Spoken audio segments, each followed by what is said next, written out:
For today's videos mga boss, maaga nga tayo nagising para puntahan yung motor na kukunin natin kahit wala pa tayong almusal. Check nga natin ang motor ay agad-agad na nating binayaran si seller pero di na natin siya papakita for privacy.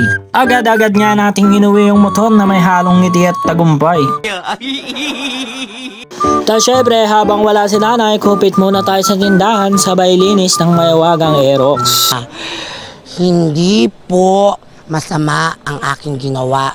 Kinuskus ko nga ng todo-todo, sagad-sagad para kumintab ang kanyang itsura.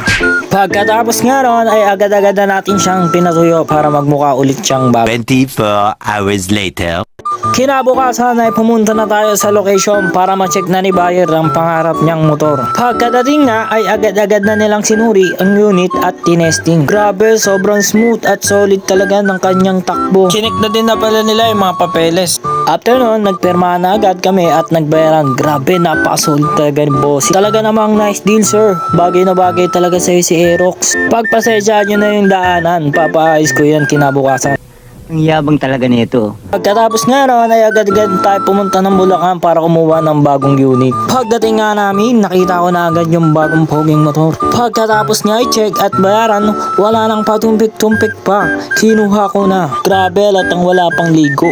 Putang baho! Kalabas nga ay agad-agad na nating tinesting yung unit. Naku saan mararamdaman mo na napakalakas at napakasolid talaga nito. Tapos sa mga nag-aabang ng details, pantay na lang po ipapost natin yan. Yun lang, follow for more.